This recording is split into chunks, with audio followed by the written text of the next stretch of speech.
Assalamu alaikum rahmatullahi wa barakatuhu. Children, we are doing chapter number 3, force and pressure, and we have already done pressure exerted by solids and liquids. Today we are going to study about pressure exerted by gases. Now let's see what is atmospheric pressure. We know that earth is surrounded by air, and the layer of air which is surrounding the earth is called atmosphere. Now what is atmosphere? The layer of air which is surrounding the earth is called atmosphere, and we know that air has weight. So it exerts a force or thrust on the earth's surface and also on the objects which are on it and around it. So the thrust on a unit area due to the column of air on the earth's surface is called atmospheric pressure. So what is atmospheric pressure? It is the thrust on the unit area due to which? Due to the column of air on the earth's surface. It is called atmospheric pressure. Now earth's atmosphere extends up to a height of many kilometers. So earth's atmosphere extends up to many kilometers, and the density of air goes on decreasing gradually as we go up. This we know that as we go up, density of air goes on decreasing. So the height of the air column is maximum for an object at the surface of the earth. So atmospheric pressure is more at the surface of the earth because the height of air column is maximum at the surface of the earth. So atmospheric pressure is also maximum at the surface of the earth. What is the standard value of atmospheric pressure? Atmospheric pressure is usually expressed in terms of barometric height of mercury column. What is barometric height? That is the height of mercury column. Now at normal temperature and pressure, when temperature and pressure are normal, 1 atmosphere is equal to 0.76 meter of Hg or 76 centimeter of Hg or 760 mm of Hg at sea level.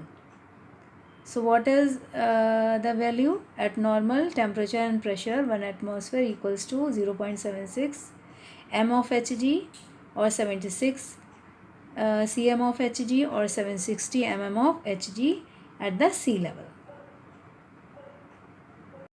Now let's see about the consequences of atmospheric pressure.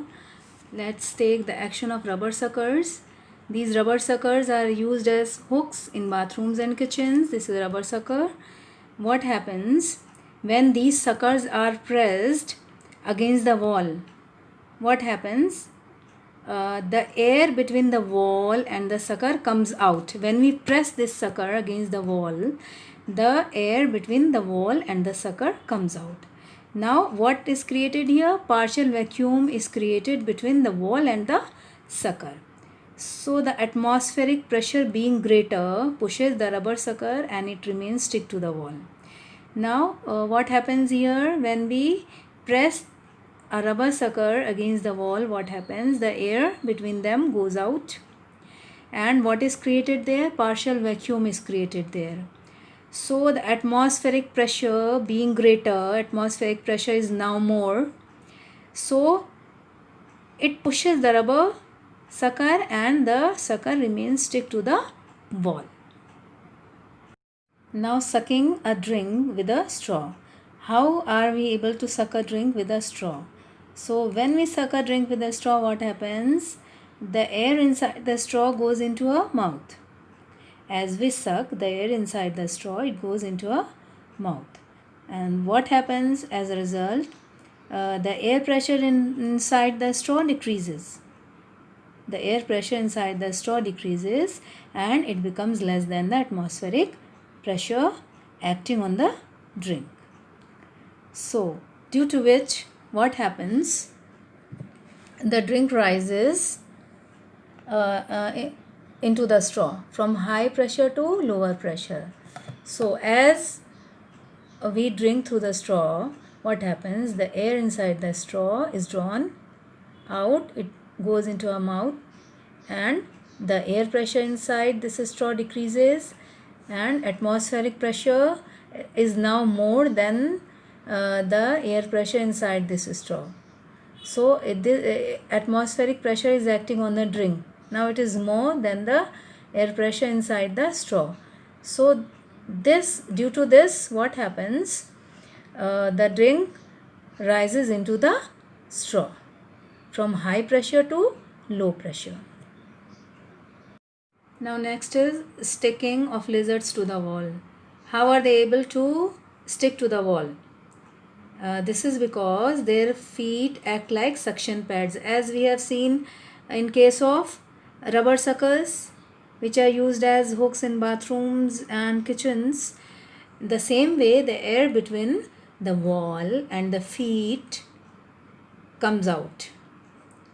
And what is created there?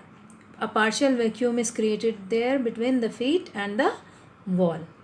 And due to large atmospheric pressure acting from outside, the lizards are held against the wall. They are able to stick to the wall. The same case as with the rubber suckers. Now next is action of syringe.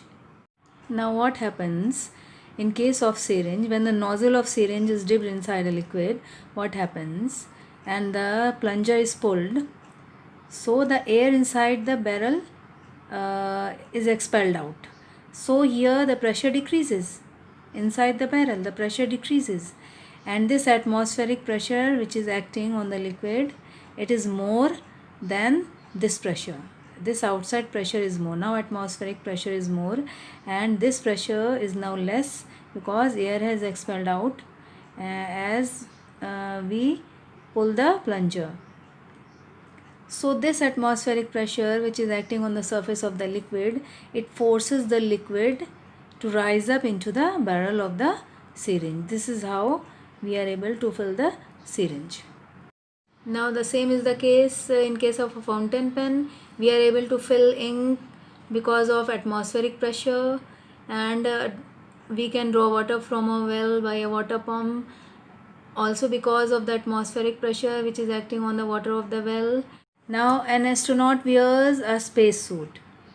As we know, as we go up, the air pressure decreases because it is maximum on the surface of the earth. As we go up, the air pressure decreases. So the astronauts wear a special space suit, and this space suit provides an air pressure to keep the fluid of their body in a liquid state.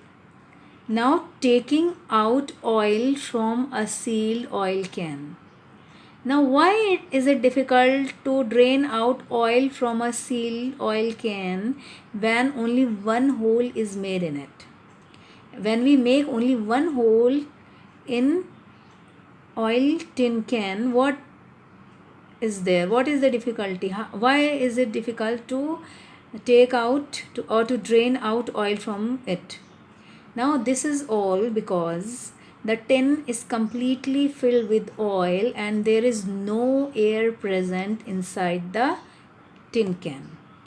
So the pressure is on which is inside is only due to the column of the oil, because no air is inside, and this pressure is quite less than the atmospheric pressure.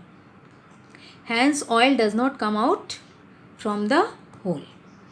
So what we have to do? We have to make another hole, one more hole we have to make, and the air gets a passage to enter the tin can from one hole. So now when we make another hole, the air enters inside and it increases pressure from inside. Now two pressures are there now inside. One pressure, atmospheric pressure, and other is pressure exerted by the column of oil.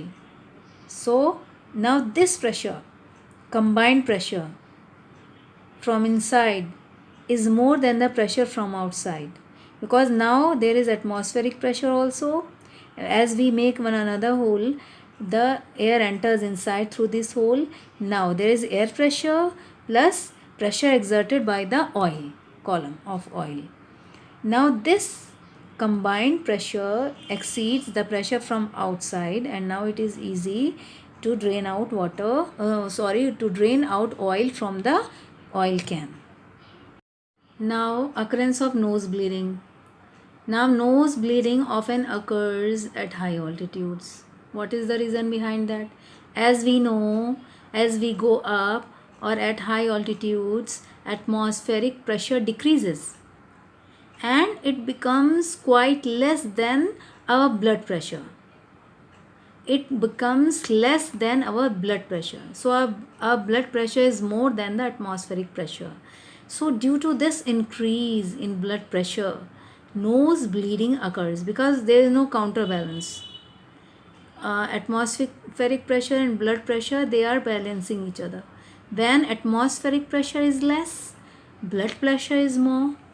So, due to this increase in blood pressure, nose bleeding occurs, often at high altitudes.